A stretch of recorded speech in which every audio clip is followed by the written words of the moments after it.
Assalamualaikum warahmatullahi taala wabarakatuh. Salam sejahtera, salam Malaysia Madani. Apa khabar tuan-tuan dan puan? Saya doakan tuan-tuan dan puan semua sihatlah. Dan Azrin pun okey. Alhamdulillah sihat tuan. Alhamdulillah kita semua Allah kurniakan dengan kesihatan yang sihat untuk kita dapat berjumpa lagi pada sesi podcast Borak Santai SKB Rakyat Cakna Peniaga Batika. Puan Azrin, kita nak ambil kesempatan lagi sekali lah untuk kita menzahirkan solidariti kita kepada penduduk Palestin lah yang sedang diduga ujian peperangan diserang oleh rejim Zionis. Jadi kita doakan mereka tabahlah untuk menempuh dugaan ni lah, dugaan yang amat besar ni. Pada ketika kita buat rakaman ni pun tuan masih lagi diuji. Mereka diserang lah dengan bom bertalu-talu. Jadi kita harapkan dia orang bersabar dan insyaAllah lah mana-mana pihak yang bersabar tu Allah akan bagi kejayaan insyaAllah. InsyaAllah. Okey, Puan Azrin, kita dalam program podcast Borak Santai SKB untuk kali ini, kita ingin membincangkan ataupun ingin kita berkongsi lah dengan benda-benda yang berkaitan dengan kita punya akta yang kita kuasakan. Supaya benda ni dapat dikongsi oleh semua pihak, termasuk masyarakat di luar dan juga oleh pegawai kita di negeri dan juga cawangan. Kali ni mungkin tajuk kita agak lebih serius sikit. Lebih serius sikit. Tapi bukan nak menakutkan. Betul. Cuma sebagaimana Tuan Mat tadi sebagai perkongsian. Betul. Supaya macam tagline pengguna kita cakna. Ada tajuk ini. Betul. Supaya mereka lebih berwaspada dan lebih faham tentang akta kawalan bekalan. Kita pun dalam banyak episod kita dah sentuh tentang kita punya akta yang kita kuasakan, khasnya akta kawalan bekalan lah. 1961 dan juga peraturan-peraturan subsidiari ataupun anak-anak yang kecil-kecil di bawah peraturan akta ibu ni. Akta ibu tu untuk makluman tuan-tuan adalah akta kawalan bekalan 1961 lah, yang menjadi kita punya punca kuasa kepada segala tindakan kami lah di bahagian pokok kuasa dan juga KPDN. Jadi hari ini kita lebih kepada spesifik tentang kesalahan-kesalahan lazim lah yang selalu berlaku, selalu diambil tindakan di KPDN. Ataupun yang selalu dilanggar selalu dilanggar oleh pihak-pihak yang terbabit di luar sana lah. Jadi mungkin kita harap dengan perkongsian kita pada kali ini, mungkin pihak-pihak yang terbabit itu ataupun pihak-pihak yang di luar ni dia memahami memahami undang-undang yang kami kuasakan, dan kita harap supaya tak dilanggar lah, supaya tak melakukan kesalahan yang terbabit. Kerana perlu diperjelaskan di sini bahawa di bawah undang-undang akta kawalan bekalan ni ataupun AKB ni, hukumannya agak berat lah. Berat. Mungkin mungkin kita berharap dengan sesi perkongsian ni, kita tak nafikan banyak juga peniaga-peniaga yang berurusan dengan barang kawalan tu, dia tak tahu bahawa perbuatan itu merupakan satu kesalahan yang melanggar di bawah seksyen ataupun peraturan atau perintah peraturan kawalan bekalan. Jadi di sinilah kita harap yang pengguna dan penonton tahu bahawa perkara ini satu kesalahan perlu dielakkan. Untuk tidak melakukan kesalahan lah. Kita tak nak lah orang kata mungkin selepas ni bila kita dah berkongsi ni masih lagi berlaku, jadi kita harap benda tu dapat diatasi ataupun diubah lah. Maksudnya mana-mana orang di luar bila mengambil keputusan untuk berurus niaga barang-barang kawalan, perkara-perkara ni perlu berada dalam peringatan mereka lah. Dalam kotak pemikiran dia orang lah. Berurusan dengan barang kawalan, ini perlu dielakkan. Jadi barang kawalan tadi Pak Azira sebut dan kami pun ada kongsi dengan tuan-tuan perempuan sebelum inilah, dalam episod-episod yang sebelum ni, apa yang dikatakan barang kawalan dan apa yang dikatakan barang kawalan berjadual. Jadi mana-mana pihak yang terbabit dalam transaksi ataupun urus niaga barang-barang tadi perlu mematuhilah undang-undang yang telah ditetapkan oleh Akta Kawalan Bekalan 1961 dan juga perundangan subsidiari. Okey Azrin, kita tengok segilah tentang background Akta Kawalan Bekalan ni dan juga perundangan subsidiari. Seperti mana tuan-tuan sudah maklum, akta ni pun dah lama. Tahun 1961. Ketika itu kita semua sudah maklum zaman darurat masa itu. Jadi wujudnya akta ini bagi menjagalah kemaslahatan rakyat. Dia sebenarnya lebih kepada dekat dengan senario berlaku waktu tu. Betul. Supaya orang kata memastikan bekalan barang-barang perlu ni sentiasa mencukupi rakyat dapat keperluan barang keperluan tu dengan cukup lah, dan lagi satu tak jatuh ke tangan komunis ketika itu. Betul. Jadi Akta Kuala Bekalan ni dia ada bersangkut paut sikit dengan sejarah lah, ya.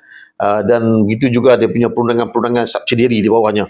Dan menarik Tuan, bila Tuan menyentuh pasal pembukaan ni, selepas ni bila kita akan menyentuh pasal kesalahan, penonton akan dapat melihat bagaimana kita kaitkan dengan dalaman darurat dan kesalahan tu. Inilah senario yang berlaku waktu tu, menyebabkan Akta Kuala Bekalan ni kuat-kuasakan dalam zaman tahun 60-an tu lah. Ya, betul. Tu. Tapi satu yang perlu yang kita tegaskan di sini ataupun yang perlu kita tekankan adalah pelantikan. Pelantikan pegawai pengawal tu dalam Bekalan Malaysia adalah Datuk KSU lah. KPDN. Datuk KSU KPDN, Timbalan Pengawal, Penolong Pengawal, Penolong Bekalan dan juga lain-lain pegawai yang berkenaan tu adalah dilantik oleh Duli Yang Maha Mulia Yang di-Pertuan Agong. Uniknya Akta Kuala Bekalan ni. Kan kalau akta-akta lain ni mungkinlah dilantik oleh menteri dan sebagainya. Tetapi dalam konteks Akta Kuala Bekalan ni bagi jawatan Penolong Pengawal, Pengawal Bekalan Malaysia, Timbalan Pengawal dan Penolong Pengawal dan juga lain-lain pegawai yang berkenaan tu dilantik oleh Duli Yang Maha Mulia Yang di-Pertuan Agong. Jadi ini yang uniknya AKB ni. Maksudnya istimewa kat sini. Yang di-Pertuan Agong sini yang melantik untuk pegawai-pegawai ini mengawal selia bekalan dalam negara kita. Itu di bawah Seksyen 3 lah. Seksyen 3 AKB tu. Ada dia termaktub di situ lah. Jadi bukan kaling-kaling. Ya, betul. Jadi itulah yang uniknya tentang Akta Kuala Bekalan ni. Okey, kita pergi terus kepada kita punya kesalahan yang selalu dilakukan oleh pihak-pihak yang terbabit dengan transaksi ataupun yang menjual barang-barang berniaga, barang kawalan berjadual ni ataupun barang kawalan ni. Yang pertama kalau kita boleh lihat situ yang selalu berlaku ni berniaga tanpa lesen. Itu lesen tu wajib. Bila berniaga tanpa lesen dah tentu menjadi kesalahan. Betul. Perlu diingatkan mana-mana pihak yang di luar ataupun peniaga ni kalau dia nak menjual barang kawalan berjadual, barang kawalan berjadual ni yang kita sebut, ada kita share sebelum ni, macam contoh LPG, minyak masak, tepung gandum, gula kan, baja, petrol, diesel, simen kan, memerlukan lesen ataupun CSA yang dikeluarkan oleh KPDN. Jadi maksudnya mana-mana pihak lah yang tidak ada lesen berkenaan merupakan satu kesalahan, Azrin, di bawah Seksyen 16. Seksyen 16 ni kalau ikut ni di bawah Akta Kuala Bekalan ni. Dan juga kalau di bawah peraturan pun ada peraturan 31 tu. 31 menyebut pasal pelesenan lah.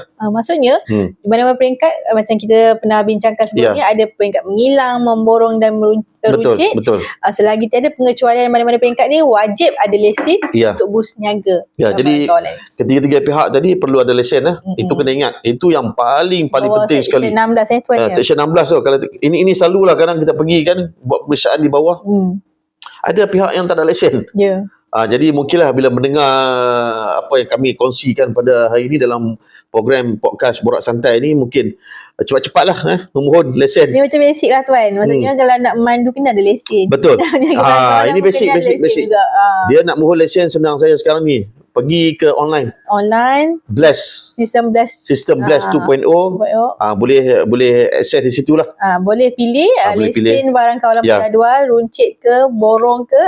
Tuan-tuan boleh proses mengemukakan permohonan di portal tersebut lah. Portal tersebut dah, dan of course lah kena ada lah dokumen-dokumen berkenaan yang untuk menyokong sokongan permohonan tersebut. Okey, itu jelas satu tidak ada lesen untuk berus niaga barang kawalan berjadual. Okey. Yang keduanya selalu kesalahan yang kita nampak, yang kita jumpa adalah seksyen di bawah Seksyen 8 ni.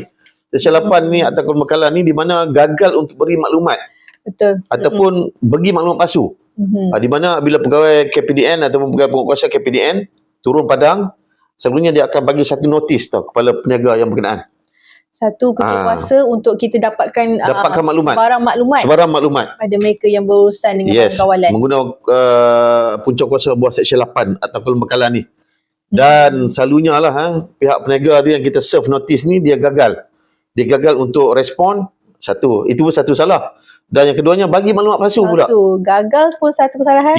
Bagi yang palsu pun satu kesalahan. Jadi maksudnya mana-mana peniaga yang menerima notis Seksyen 8 ni kena bagilah Jangan ambil mudah lah. Jangan ambil mudah. Apabila pegawai penguatkuasa datang untuk mengemukakan permohonan ni, jangan tuan-tuan ambil mudah mengemukakan maklumat yang palsu, sebab tuan-tuan sebenarnya terikat dengan undang dah. Betul. Bila kita serahkan.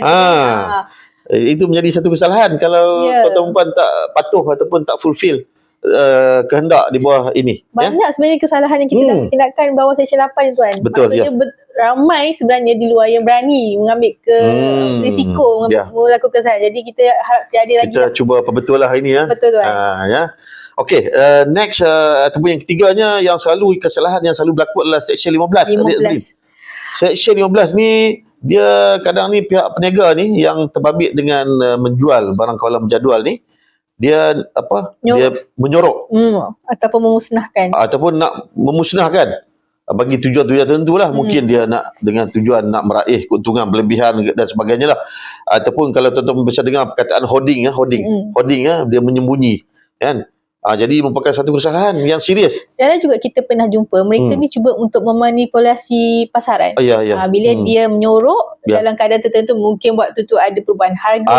Dia akan tunggu waktu-waktu tertentu untuk keluar stok tu. Ini pun satu kesalahan. Kadang kita pergi nak cakap saya nak beli gula, dia cakap tak ada, gula habis. Betul. Walhal di belakang ada ataupun stok. Di store belakang ada disimpan. Itu satu kesalahan tuan-tuan dan puan. Jadi please jangan lakukan kerana ini merupakan satu kesalahan di bawah Seksyen 15 tadi ni atau pembekalan 1961 satu kesalahan serius ni. Contoh juga mungkin kita ambil satu contoh tuan, ada jugalah dengar juga dulu memusnahkan barang kawalan. Memusnahkan contohlah kan peternak ayam ni. Anak ayam untuk orang kata mengganggu pasaran, dia membunuh anak-anak ayam ni bagi sanggup bunuh anak ayam, menjejaskan pasaran ayam. Itu pun boleh itu satu kesalahan jadi kita boleh letak kesalahan ni bawah Seksyen 15 tadi dah. Jadi jangan lakukan tuan-tuan dan puan Okey, kita pergi kepada seksyen kesalahan yang seterusnya iaitu di bawah Seksyen 16A ni Puan Azrin. 16A. Seksyen 16A ni di bawah Akta Kawalan Bekalan 1961 ni dia menyebut di sinilah enggan menjual barang kawalan ataupun menafikan. Tadi menyorok. Yang ni ada tapi tak nak jual. Dia tak nak jual. Ataupun dia menafikan. Kata dia ada barang tu. Simpanan. Jadi ini pun satu kesalahan yang memang selalu dilakukan juga oleh pihak-pihak peniaga yang terbabit. Jadi tolonglah jangan lakukan kerana dia merupakan satu kesalahan serius yang kita boleh ambil tindakan di bawah Seksyen 16A tadi ni, iaitu enggan menjual barang kawalan ataupun menafikan memiliki barang kawalan. Memiliki barang kawalan berkenaan Okey. Mungkin next Azrin kesalahan ni 17 ni pun ada merupakan satu kesalahan yang lazim kita jumpa, itu peruncit ni tak mempamerkan lesen. Tadi tak ada lesen. Yang ni ada lesen tak pamer. Sebenarnya mempamer lesen dia kena pamer adalah kewajipan dalam undang-undang. Jadi jangan tuan-tuan beranggapan bila ada lesen simpan dalam laci. Simpan kat mana-mana. Bila kita buat pemeriksaan gagal mengemukakan sebab tak pamer, itu pun boleh dijadikan satu dia lagi satu pula Azrin, dia kena pamer tempat yang mudah dilihat lah. Jangan pamer pula di tempat yang sukar untuk dilihat. Dia datang dengan dokumen bercampur-campur. Aduk. Jadi yalah, pasal bila perkara pertama yang pegawai kami akan minta, pegawai pengurusan akan minta bila turun ke Padang ni, pergi ke lokasi ataupun kedai berkenaan, dia akan minta mana lesen. Jadi lesen kena pamer lah. Bila pamer itu senang lah, kita pun takkan bertanya banyak dah kan. Bila pamer pun satu tuan, dalam secara tak langsung orang meniaga ni, bila dia pamer dia akan tengok ni syarat-syarat lesen dia patut. Kalau disimpan mesti dia tak tahu apa syarat yang ada kat lesen. Sampai ada yang terlupa bila tarikh mati, tarikh tamat. Tempoh tamat. Tak valid pula. Itulah tuan-tuan bila simpan ni di tempat yang tersembunyi ataupun tempat yang mudah ataupun susah nak dilihat, macam-macam lah. Kita lupa tarikh expired. Bila dia punya syarat-syarat pun kita tak patuh. Jadi sila pamer lah. Itu yang maksudnya, itulah tujuan, salah satu tujuan dia. Itu kesalahan di bawah Seksyen 17. Kalau gagal untuk pamer lesen, lesen CCA tadi ni. Okey, next Azrin. Seksyen 19 kan? 19. Ini agak popular juga. Agak popular. Baru-baru ni. Ini dalam carta kita yang tertinggi ni. Tertinggi. Kesalahan yang tertinggi dalam carta kami. Kepada kami tertinggi ni membandingkan. Tapi kesalahan mengenakan syarat tu Ya, kan. ya. Bawah Seksyen 19. Dia untuk makluman tuan-tuan dan puan, dia kalau kita berniaga barang kawalan berjadual ni ataupun barang kawalan ni, kita tak boleh mengenakan syarat. Ya. Maksudnya contoh, saya nak beli barang A tapi kena beli barang B. Kan? Macam itu hari kita berdepan sedikit dengan krisis isu gula ni. Ada dimaklumkan ataupun tindakan kes yang telah diambil oleh pejabat-pejabat cawangan negeri ni, di mana ada pekedai tu dia meletakkan syarat di mana nak beli gula biasa ni kena beli gula jernih, beras dan sebagainya, beras dan sebagainya. Jadi tak boleh macam tu tuan-tuan. Maksudnya dalam ayat undang-undang ni tak boleh ada syarat yang tidak dibenarkan oleh pengawal bekalan. Betul. Tapi ada juga syarat yang dibenarkan. Contohnya kenalah ada buat pembayaran. Contoh dalam undang-undang ni bayaran segera. Kalau hanya 3 syarat yang dibagi. 3 syarat yang dibenarkan itu bayaran segera, menetapkan tempoh masa bayaran dan penghantaran atau mengenakan deposit. Ini antara syarat yang dibenarkan yang boleh dalam undang-undang lah. Selain daripada itu tak boleh. Jangan katakan kena beli A, kena beli B. Tak boleh. Baru boleh dapat A. Boleh dapat A, tak boleh macam tu. Jadi itu satu kesalahan yang memang serius lah di bawah Seksyen 19 Akta Kawalan Bekalan 1991 yang kita selalu berhadapan lah. Yang pihak kami selalu menerima aduan dan banyak juga tindakan telah dilaksanakan di bawah Seksyen 19 ni. Jadi jangan lakukan. Jangan lakukan. Okey, next Seksyen 20 dalam bracket 1. Ini 20 dalam bracket 1 ni dia mengalihkan barang kawalan selain daripada tempat yang dilesenkan. Contoh dalam lesen saya tadi yang kata CSA tadi, alamat ABC. Ada alamat, katakan alamat di mana barang tu diletakkanlah ataupun disimpan. Tapi saya ni pula saya mengalihkan barang tu daripada alamat A yang sepatutnya di A, saya alih ke tempat B. B tu of course tidak berlesen. Yang saya tak mohon untuk, dan B pun tidak disenaraikan dalam lesen. Dia tak disenaraikan dalam lesen. Jadi itu dah maksud di bawah Seksyen 20 dalam bracket 1 ni. Satu kesalahan. Kalau katakan dalam lesen di tempat A, hanya di tempat A saja. Tak boleh ada di tempat B. Jadi kalau ditindakan mengalih itu satu kesalahan. Kita beranggapan bahawa bila mengalihkan barang kawalan di tempat lesen ini adalah sesuatu aktiviti yang menjuruskan kepada satu benda yang tidak sihat lah. Yang tidak sihat Mungkin ada elemen-elemen orang kata penyelewengan dan sebagainya. Kalau tuan-tuan ada cawangan ataupun tambahan stok, perlu memaklumkan kepada sekretariat untuk menambah alamat tu kalau boleh tambah. Bukannya mengalihkan tanpa pengetahuan dan makluman lah. Ini pun ada kes-kes yang dimaklumkan di pejabat di negeri dan juga di cawangan lah yang telah diambil tindakan. Jadi ini pun satu kesalahan serius di bawah Seksyen 21 dalam Seksyen 20 dalam bracket 1 Akta Kawalan Bekalan 1961. Okey, next di bawah Seksyen 21. Ini satu kesalahan juga, Rin. Di mana memiliki dalam kawalan barang kawalan yang boleh menimbulkan syak ni. Untuk melakukan kesalahan. Jadi ini pun satu isu. Ini selalunya kita guna pakai ni yang kita temui lah kesalahan sebegini, selalunya yang berdekatan sepadan ni. Dia ada dalam likan dia, contoh minyak masak ke, gula ke, dia bawa ni dengan kuantiti yang banyak. Dia cuba nak seluduk. Ini selalu banyak kes yang kita temui lah, khasnya di negeri yang bersepadan lah. Jadi di bawah Seksyen 21 ni. Tapi Seksyen ni sebenarnya dia tak boleh stand alone, dia tak boleh berdiri sendiri, tapi dibaca bersama dengan dia ada kesalahan sampingan lain. Kesalahan sampingan lain, selalunya tak ada lesen lah. Tak ada lesen. Di bawah Peraturan 31 tadi ni, selalunya kita baca begitulah. Seksyen 21 dibaca bersama dengan Peraturan 31. Maksudnya dalam kata mudahnya 21 ni bagaimana dia ada memiliki barang kawalan. Contoh macam tuan tak ada lesen, kita dah suspek atau dia nak menjurus kesalahan. Nak menjurus kepada kesalahan. Berkaitan kita suspek dengan pemilikan tanpa lesen. Betul.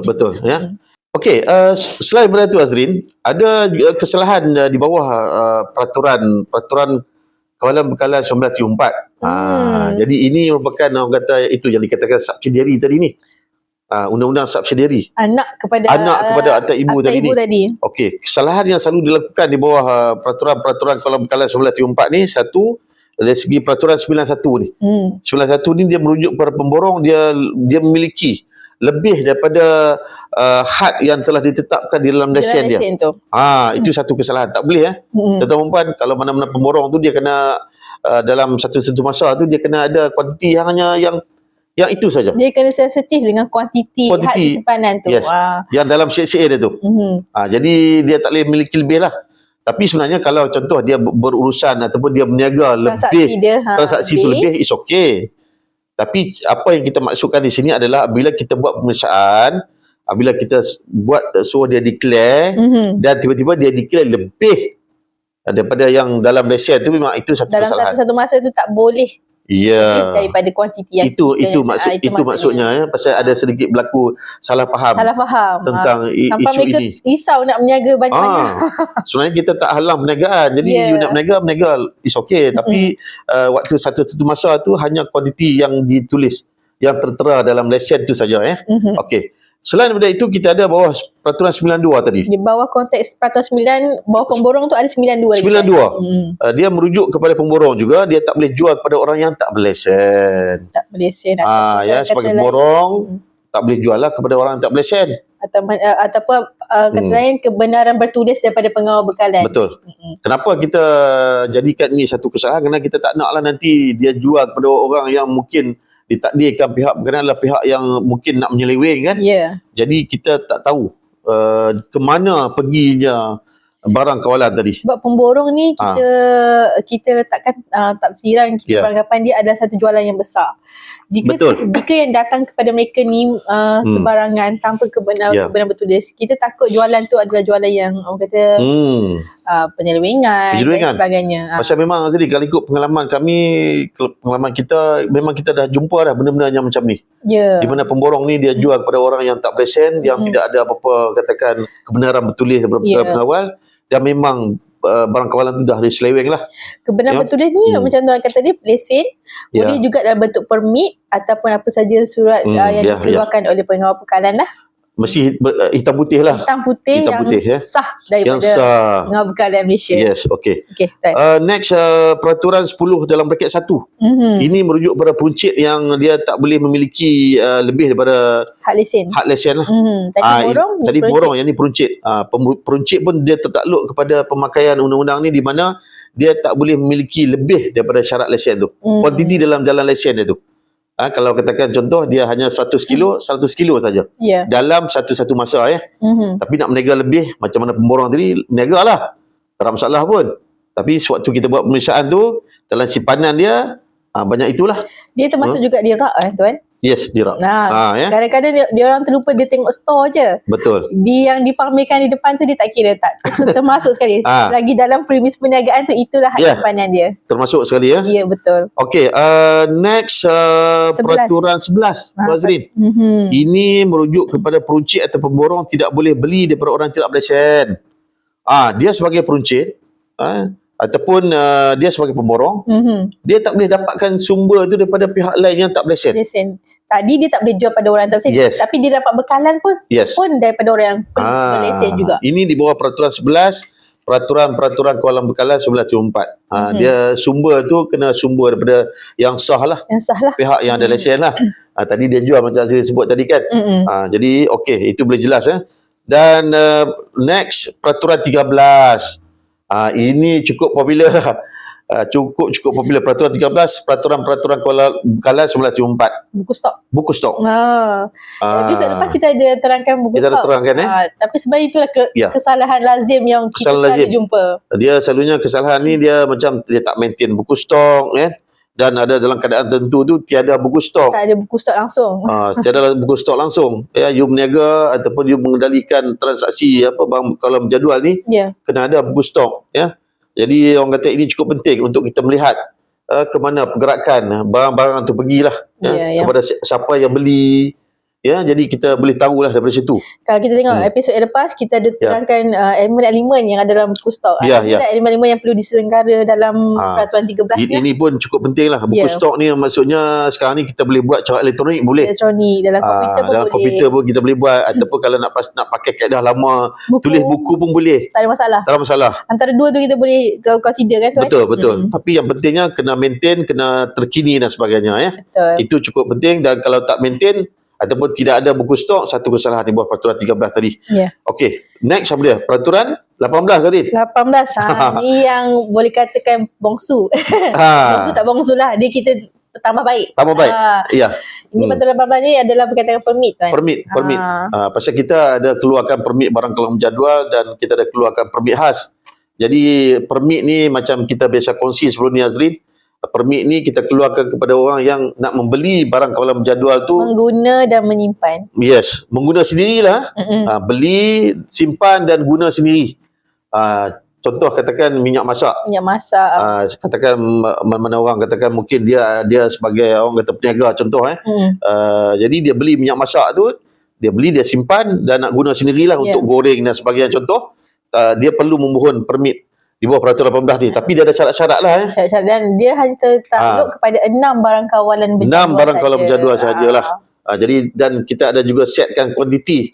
Maksudnya di bawah kuantiti itu tak perlu mohon lah. Kuantiti yang asas minimum tu dan ke atas itulah permulaan peruntukan peraturan 18 ini dikuatkuasakan. Betul. Jadi dia ada syarat-syarat lain lah. Maksudnya berapa banyak yang you ada yang baru you kena mohon. Contohnya macam diesel petrol lebih 20 liter, 20 liter, LPG lebih 42 kilo. Betul.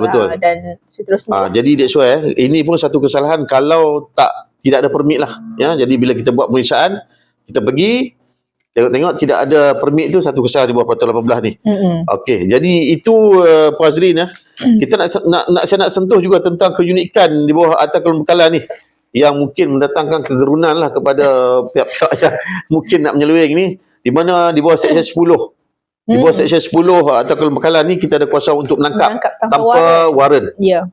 Jadi ini satu tindakan tegas yang kita masukkan dalam undang-undang di bawah Akta Keluaran Bekalan ni, di mana kita boleh menangkap macam mana polis menangkap lah. Mana-mana pihak yang kita suspek melakukan satu kesalahan, kita boleh ambil tindakan. Jadi ini kita ada tambah baik semasa pindaan yang kita buat tempoh hari. Tahun 2022. 2022 ya. Kita baru lagi. Di mana untuk mendatangkan kegerunan lah kepada pihak-pihak yang mungkin cuba nak melakukan kesalahan. Dan lagi satu yang mungkin kita boleh kongsi lah di sini tentang hukuman. Kesalahan mesti ada hukuman. Tadi kita dah dengar banyak tadi kesalahan-kesalahan yang telah kami senaraikan, dan sekarang ni mungkin kita dengar tentang hukuman pula, di mana hukuman di bawah Akta Keluaran Bekalan 1991 ni, di mana di bawah Seksyen 22.1 ini dia lebih merujuk pada individu. Mana-mana orang kalau dia melakukan kesalahan, didapati bersalah di bawah akta ataupun peraturan tadi ni, subsidiary tadi, dia boleh didenda tidak lebih 1 juta ringgit. Bukan sikit-sikit 1 juta ringgit atau dipenjara untuk tempoh tidak lebih 3 tahun. Untuk kali pertama. Atau kedua-duanya sekali untuk kesalahan pertama. Tapi kalau untuk kesalahan kedua pula, dia boleh didenda tidak lebih 3 juta ringgit Rin. Dia dah meningkat dia bukan semakin menurun, ni meningkat ni. 3 juta 3 juta ringgit dan boleh dipenjara tidak lebih daripada 5 tahun ataupun kedua-duanya sekali. Ini untuk kesalahan kali kedua lah. Bagi individu. Bagi individu Dan manakala untuk di bawah Seksyen 22 dalam bracket 2 ni, untuk syarikat ataupun perbadanan ni, dia boleh didenda tidak lebih 2 juta ringgit, RM 2 juta ringgit. Dan untuk kesalahan kedua sebanyak 5 juta ringgit. Dia pasal untuk syarikat ni dia tidak ada untuk dipenjara lah, pasal dia bukan individu. Jadi that's why dia dari segi denda sahaja. Jadi that's why tepuk dada, tanyalah tanya macam mana lah. Ini memang satu undang-undang yang cukup orang kata dia punya tu memang berat pelanggaran tu. Dan lagi satu mungkin kita tak sentuh di sini, tapi kita sebut sebentar lalu bahawa banyak kesalahan di bawah AKB ni atau Keluaran Bekalan ni merupakan satu kesalahan besar di bawah AMLA. Itu AMLA. Jadi that's why kita dah kongsi banyak ini Azri tentang kesalahan-kesalahan yang selalulah ditemui. Mana-mana mereka peniaga yang berniaga ni ada tak daripada mana-mana kita sebut tu, tuan-tuan ada elakkan sebenarnya. Jangan buat sebab denda bukan sikit-sikit tuan. Betul. Denda tadi macam saya sebut tadi memang tinggi lah. Untuk syarikat tinggi.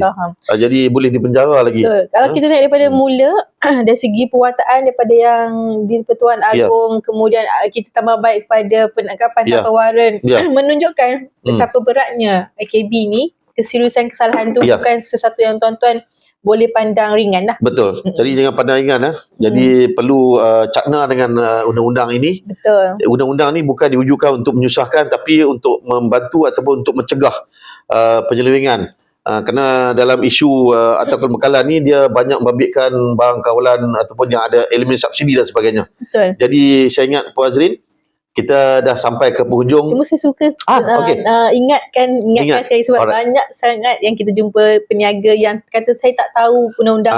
Saya tak tahu undang-undang.